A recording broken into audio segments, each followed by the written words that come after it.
Et yep tout le monde, c'est Dress et les questions, on se retrouve aujourd'hui pour une nouvelle vidéo. Voilà, une vidéo qui était prévue mais qui a pris plus de temps à sortir parce que j'ai tout simplement sorti la vidéo glitch. Je vais vous faire la présentation du micro et de la caméra, donc le Blue Yeti et la Logitech C920. Alors là, si vous vous retrouvez sur un gameplay de GTA, c'est tout simplement parce que je vais vous expliquer en fait pourquoi j'ai changé de micro et de caméra.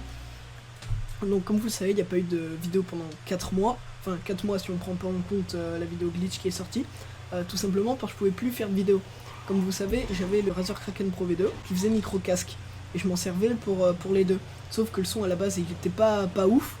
Mais je faisais avec au logiciel de montage, j'essayais de rectifier le plus possible. Et au bout d'un moment, je voulais carrément essayer de supprimer. Je voulais, voilà, je voulais supprimer le grésillement. J'y arrivais pas. En fait, je pouvais tout simplement plus faire de vidéos. Donc après, j'ai voulu passer à la GoPro pour prendre le son de la GoPro et l'image de la GoPro. Sauf que j'ai perdu ma GoPro. Donc je pouvais plus faire de vidéo là pour ça non plus. Après j'ai voulu passer à mon téléphone, sauf que avec le téléphone je peux filmer le son et la vidéo, mais le seul problème c'est que j'ai un logiciel de montage, donc Sony Vegas Pro 15 où j'ai fait une vidéo dessus. Ça marque veuillez réinstaller QuickTime 7, enfin bref, je sais pas si ça vient de Sony Vegas ou de mon PC, mais dans tous les cas je peux pas. Donc là pour mon anniv j'ai eu ça, j'ai eu la Logitech C920 et le Blue Yeti. Hugo s'en a parlé un peu dans sa vidéo avec son micro. Parce qu'avant j'avais le micro de ce casque et franchement c'était pas ouf. Ensuite j'ai commandé ce casque, mais le gros problème avec ce casque c'est de 1 la qualité n'est pas super, et de 2 il y a de l'écho, c'est-à-dire que tout ce que j'entends dans le casque c'est retranscrit dans le micro, et ça c'est vraiment pas bon du tout. Il disait quelques trucs sur les Razer Kraken et le problème. Déjà le micro coûte quand même, le micro casque il coûte quand même assez cher par rapport à la qualité, c'est-à-dire que son micro à lui il est cassé, vraiment il peut l'enlever. Alors déjà tout d'abord ce que j'ai remarqué c'est que la boîte, oui pas ça, la boîte franchement j'ai pris du temps à comprendre. Donc là vous pouvez voir la boîte qui est comme ça, vraiment stylée. J'ai pris l'édition Blackout, je sais pas s'il y en a un autre. Donc là on peut voir toutes les différents modes qu'on peut mettre avec le Blue Yeti, c'est à dire que vous voyez tous les différents modes. Donc il y en a un qui sert au vocal, un autre pour les podcasts, un autre pour les conférences et d'autres pour des interviews. Ce que j'ai vu directement, il est vachement lourd et il est vachement grand. Le câble c'est du USB-A à B je crois. Franchement le câble il est grave résistant. Il a l'air de tenir longtemps. Avec le câble qui est fourni directement dans la boîte et on peut directement s'en servir. Il n'y a pas de logiciel ni rien. On peut brancher un casque dessus et on peut modifier le volume et se mute. Donc il y a marqué Blue.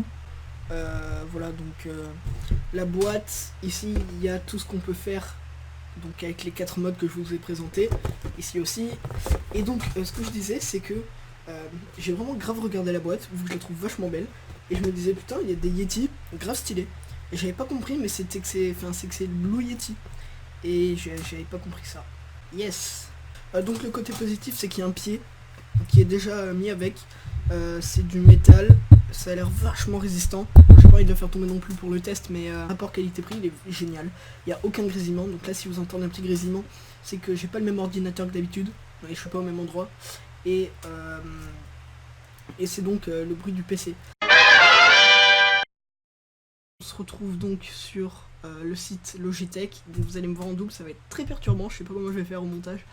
Donc voilà, vous pouvez voir, on a plusieurs sources. Donc là je suis sur la une, on peut modifier, voilà, on a les bordures, donc les filtres, la diffusion, si on peut enregistrer, bref, parce que là je filme avec Logitech, voilà, pas OBS. Donc le débit d'image, les zooms, je sais pas à quoi ça sert.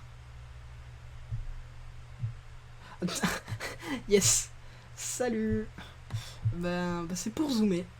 La mise au point automatique, mise au point automatique, les blanches, tac, on peut ajuster l'image. Donc là c'est pas ouf, sauf que je suis dans un autre endroit que d'habitude et je peux pas, je sais pas bien comment régler la caméra, et l'image elle est pas ouf, l'endroit il est pas ouf. Voilà, donc là il y a les anti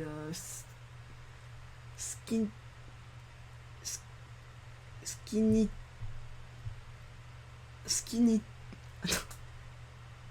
Ouais, voilà, donc là on a bien sûr les paramètres vidéo, donc là vu que je suis en train de filmer on peut pas les modifier, il y a la résolution, les FPS, l'encodeur et l'emplacement du fichier, ça c'est cool parce que je le perds souvent sur mon ordi. Donc là il y a l'entrée, vous pouvez voir le Blue Yeti, voilà, donc là il y a les effets de transition et tout. Et là il y a toutes les touches pour modifier, donc ça c'est cool, en vrai si tu veux live ou un truc dans le genre. Pour le Blue Yeti il n'y a pas de logiciel, ça se fait directement, il est directement, t'as juste à le brancher et tu le lances.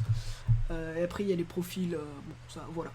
Donc c'est la fin de la vidéo, j'espère qu'elle vous aura plu. Si vous avez des détails n'hésitez pas à me les poser en commentaire, je vais vous répondre avec plaisir. Donc j'espère qu'elle vous aura un peu informé. Et puis pouce bleu, like, et puis ciao.